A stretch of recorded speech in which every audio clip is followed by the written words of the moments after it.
In today's video, I wanted to shoot different targets at different distances. So I found some scrap plywood, I bought some spray paint, I sprayed some pretend zombies onto the plywood, and I set them up in different positions in the field: 10 yards, 20 yards, 30 yards. For this video, I'm only going to use the M10, the Adder, and the Jaguar. I'm not using the Redback because realistically, the Redback is just no good. Performance wise, £80 limb is the highest you can buy, which is more than the M10 75, but you can buy 90, 110, 150, something to that region for the M10. And I have the 150, and that is actually quite powerful. The Redback, you're just stuck with the 80, doesn't have a magazine. So it was evident on the first two tests that it was going to essentially come in last. And I just thought, I'm not going to waste my time even videoing this. The weather's not great. It's mega windy. So we're just going to stick to the crossbows, the three other crossbows, which actually have potential and shine in certain areas, and go from there. As you can tell by the noise, I did take drone footage, but the drone footage wasn't all that great as I had to be far enough away that you could see the 30-yard target and the 10-yard target. That meant that you can't really see the bolts hitting the targets, especially if I only fill half the screen with the footage. So it was a little bit boring. I don't want to bore you with that. So I'm just going to mute the sound after this so you don't have to listen to the annoying drone sound.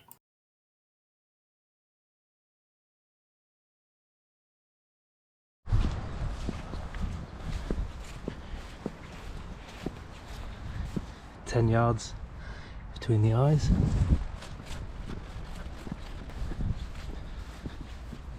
"20 yards sort of between the eyes.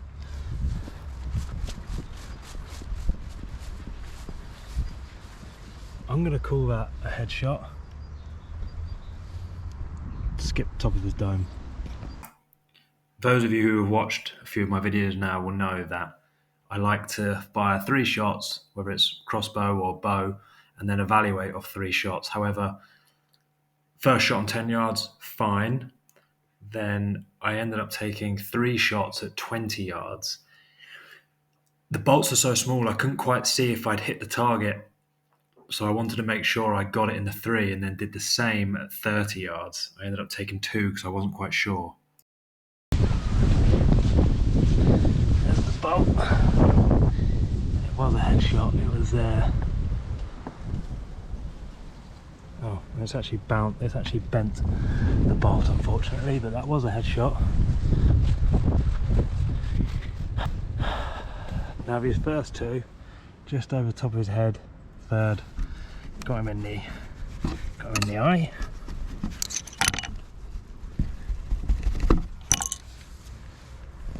There's the adder, and there's the steamboat. Oh, okay, now this shot, I couldn't see where it landed. So that was my first shot, hit him in the shoulder. Second shot, hit him in the shoulder. Now, that's not gonna take a zombie down, but I actually, at 30 yards, can't see where it hit. I actually thought it hit up here in his mouth. Here's where it is.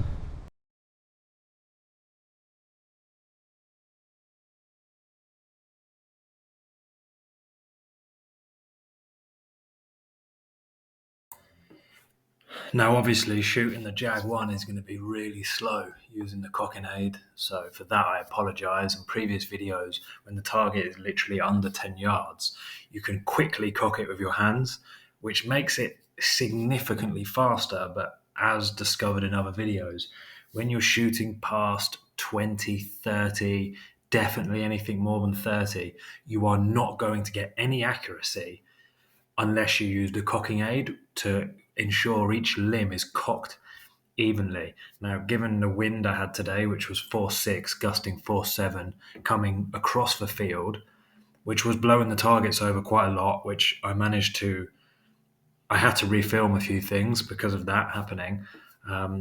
Given that, and the fact that I can't even see where the bolt lands at 30 yards, I really had to ensure that the Jaguar was cocked correctly. 10 yards, not a problem. 20 yards, face shot. I'll leave that in there, I don't think I'm going to pull that out one-handed. 30 yards, thought I hit him in the face again, just missed, just glanced his neck. Again, from 30 yards away I can't actually see. The previous test I had been going for headshots. I decided this time, realistically, if being approached by a zombie, you wouldn't be going for headshots, you'd be going for centre of mass. So I'd do the same 3 shots with 3 crossbows again, go for centre of mass. The eagle-eyed amongst you will notice that I took 5 shots in total, as I actually took 3 on the 30-yard target, which again I'll explain why at the 30-yard target.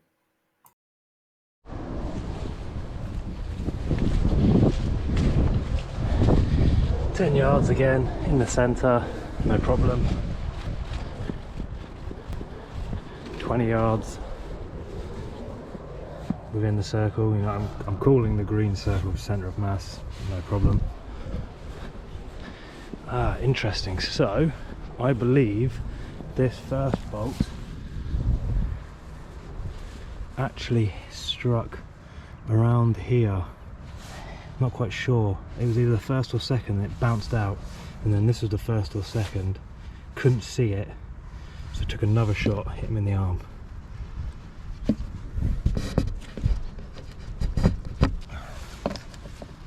Oh man, that's stuck in good.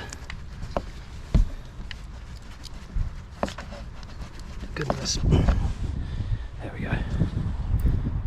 So the reoccurring theme here, shooting to 20 into 30 yards, is the bolts are so small, I can't see if they've actually hit the target or where they've hit the target. So if I don't think they've hit the target in the centre of mass, I'm going to take another shot, which I have done. I'm taking 6 shots here instead of 3, and I think all 6 hit and 1 bounced off at the 30-yard target. The problem is that I don't know when to stop the timer. Retook the second shot because I was aiming for centre of mass, hit him in the neck, probably would have counted, but I just wanted to get it actually inside that target zone. Over to 20 yards. 20 yards, to me it looked like it was clearly inside, but I mean it is still on the green, so I'll take that. I thought it was a touch lower. And then 30 yards, I took 2 shots. I was actually on the centre of mass with the first shot, but I couldn't see it. From 30 yards away, it just looks like any other hole. So I took another shot, lower, hoping I'd be able to see that, and I actually got them both in. Sounds good. It was around this point, whilst videoing, that I actually had to stop using the drone as the wind was getting too bad. The drone could not hold its position, and I think I actually received a notification to say that the gimbal was no longer able to function in the wind. So although I haven't shown you a drone footage, that's just to show how windy it was. I think around this time as well, the targets, which are quite big, 12mm ply, kept blowing over as well. And before people come at me for shooting 12mm ply with crossbow bolts, the ply has been used for about a year to protect part of my house out in the rain. So it is actually quite saturated. It is quite pliable. It's not brand new off the shelf. It is a little bit worn out, a little bit bent and warped. So the bolts do go through quite a lot easier, as it's slightly rotten, essentially.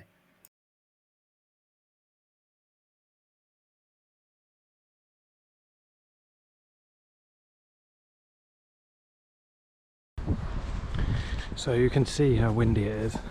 That got blown over during the experiment. Again, centre.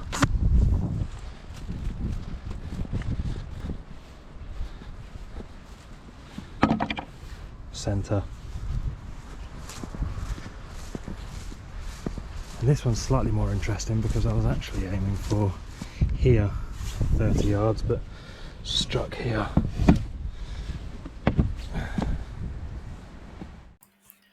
When I'm shooting in the field, this could take, or everything you're seeing could take over an hour. So I don't really have an idea in my head of how much longer each one took. But looking at it written down in front of me, seeing how much slower the Jag 1 is, there's no point in even talking about it in this context. With the use of a cocking aid is too slow. In reality, if you're attacked by a horde of zombies, your best bet if you have a Jag 1 is to just run. If it's already loaded, maybe take one shot and then just drop it and run.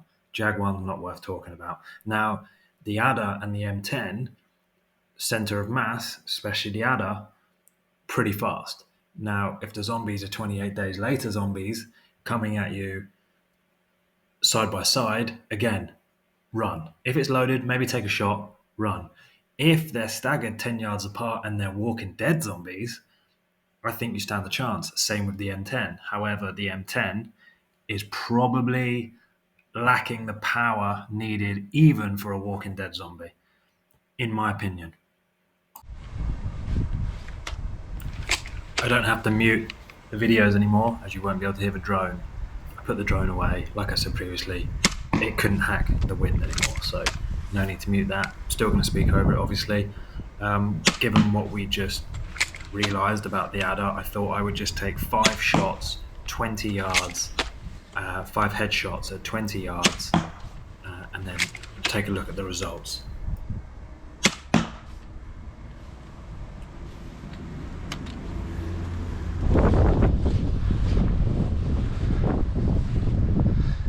Not bad for 20 yards. I'm not unhappy with that. I hit every shot in the head. Only one shot in the melon, unfortunately. But I'm not unhappy with that. It's quite a small target at 20 yards.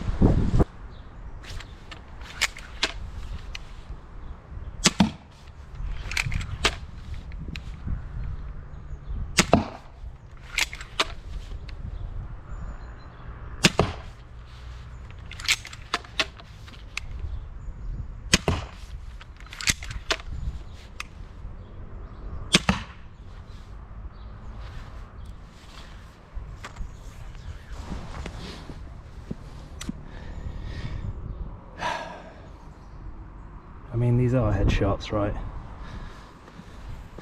Still headshots, but even at 10 yards, I'm missing the melon. It's not zeroed for 10 yards, it's zeroed for 20 yards, but maybe I need to re-zero it. It was at this point I decided to call it a day and go home. The clouds were threatening rain. The wind was picking up, and I was slightly disheartened, as you can probably tell from my sigh, at the results. I left the field less confident in the crossbow's ability, viability as a zombie weapon than when I had arrived at the field, unfortunately. Although, now watching this back, my thoughts have changed slightly, but I was a bit deflated after the filming, if I'm honest. Something that became very apparent to me today, as I've never shot multiple targets at multiple distances without re-zeroing the crossbow before. I have done it with a bow, but I've not done it with a crossbow. What I did was I zeroed the crossbows at 20 yards, and then I had to aim higher at 30 and aim lower at 10. Now, Americans and firearms don't have this issue. You zero a rifle at 100 yards, and you're generally going to be pretty accurate. You know, it's not like the crossbow where I've zeroed it for 20 yards, I'm taking shots at 10 and it's lower. Um, so that's something today that I think I didn't know, and beginners won't know either, is that, you know, if your crossbow is zeroed for 20, you have to account for elevation, 5 yards either side of it. So that's something which I discovered today, which I'm sure hunters, Americans, Canadians will know. But, for me getting into the world of crossbows this year, that's something I learned today. Of course, the zeroing at yardage is dependent on the crossbow. The Jag 1 had much smaller sort of deviation in aiming than the M10, which is 75-pound limb weight versus 175-pound limb weight. But it's definitely something that would need to be considered. I don't want to waffle on too much, so hopefully you can draw your own conclusions from this. Hopefully you've learned something from this. Unless it was Walking Dead zombies, I would probably just run. Rule number one, Zombieland cardio. If it was Days Gone zombies, 28 days later zombies, um, I'm definitely running because they're going to be too fast for a crossbow to be an effective weapon. But this video series is on crossbows for tackling zombies in a zombie apocalypse, not for hunting, not for self defense, purely for zombies.